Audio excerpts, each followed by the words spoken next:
اور اس ایک رات کی عبادت اللہ نے 80 سال سے بڑھ کر کی. اسی لیے جب یہ رات آئے تو اس میں مغرب کے بعد غسل کرنا سنت ہے. بعد مغرب حضور علیہ السلام کا معمول ہے کہ اللہ کے حبیب صلی اللہ علیہ وسلم بعد مغرب غسل فرماتے تھے. اس کے بعد آقا کریم صلی اللہ علیہ وسلم مسجد میں عبادت کرنا اس رات کو پسند کرتے تھے. گھر میں بھی کر سکتے ہیں، لیکن بلکہ صحابہ کرام تو شب قدر میں نئے لباس کا اہتمام کرتے تھے، نئے کپڑے وہ پہنتے تھے شب قدر میں.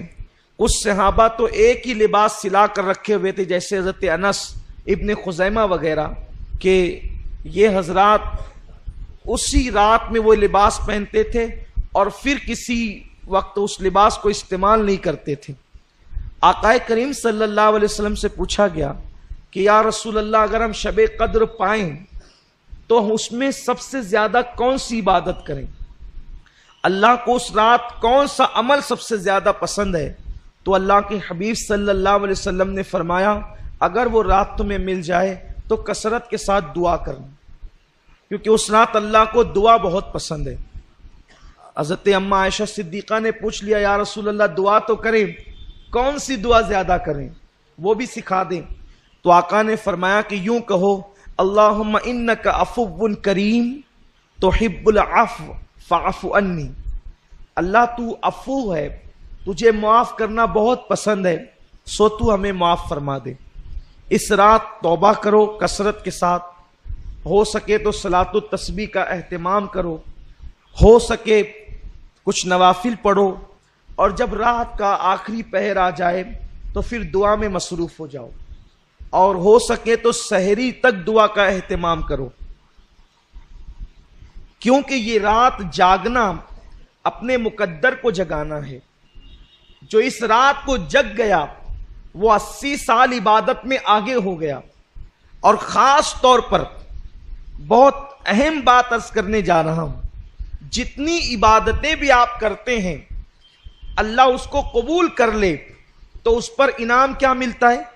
جیسے کسی نے حج کیا تو حج کرنے والے کے سارے گناہ معاف ہو جاتے ہیں، وہ ایسے پاک ہو جاتا ہے جیسے ابھی اپنی ماں کے پیٹ سے پیدا ہو. اسی طرح جمعہ کی نماز پڑھ کے جانے والا ہفتے بھر کے سارے گناہ معاف ہو جاتے ہیں.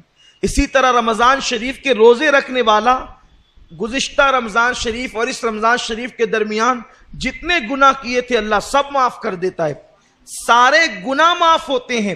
لیکن شب قدر کی ایک انفرادی خصوصیت یہ ہے جو حج میں بھی نہیں ہے، بڑی ذمہ داری سے عرض کر رہا ہوں، جو حج میں بھی نہیں ہے، جو رمضان شریف کے روزوں میں بھی نہیں ہے. اگر کسی کو شب قدر مل گئی تو انعام کیا ملتا ہے؟ آقا فرماتے ہیں اگر کسی کو شب قدر ملے اور وہ اس میں عبادت کر لے تو اللہ انعام کیا عطا کرتا ہے؟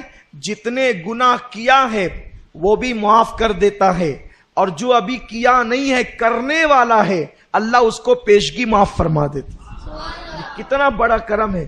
لیکن شب قدر ملنا چاہیے، اور وہ متعین نہیں ہے، لیکن ہم تو بس اللہ پر امید کرتے ہوئے جو ہے وہ شب قدر میں عبادت کرتے ہیں. ام المومنین اماں عائشہ صدیقہ فرماتی ہے حضور اس رات تہبند اتنا کس کے باندھتے تھے. میں نے پوچھا حضور اتنا کس کے تہبند باندھتے ہیں؟ تو فرماتے ہیں عائشہ عبادت کے لیے کمر کس رہے ہیں. جب ٹائٹ کوئی چیز کمر میں باندھی جائے تو پیٹھ سیدھی ہوتی ہے، اور اس میں کھڑے رہنے کے اندر جو ہے وہ انسان کو مدد ملتی ہے. تو ایک تو عرفن ہے کمر کسنا، اور ایک تو حقیقتاً ہے. یہ کہتے ہیں نا کہ میں نے فلاں کام کے لیے کمر کس لی ہے، یعنی اب یہ کام کر کے ہی رہوں گا. تو اللہ کے رسول صلی اللہ علیہ وسلم اس رات عبادت کے لیے کمر کستے تھے.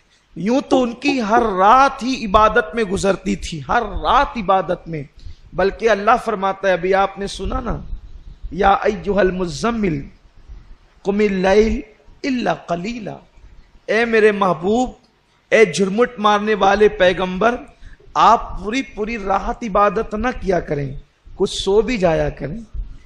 یعنی جس کی عبادتوں کو دیکھ کر خدا فرماتا ہے کچھ آرام بھی کر لیا کریں، تھوڑا کچھ آرام بھی کر لیا کریں۔ عبادت کا اتنا ذوق تھا، لیکن اتنی عبادت کرنے والے رسول شب قدر میں اور زیادہ کرتے تھے۔ فرماتی تھی اماں عائشہ کہ حضور علیہ السلام سال بھر جتنی عبادت کرتے تھے اس سے زیادہ کثرت کے ساتھ میرے آقا شب قدر میں عبادت کرتے۔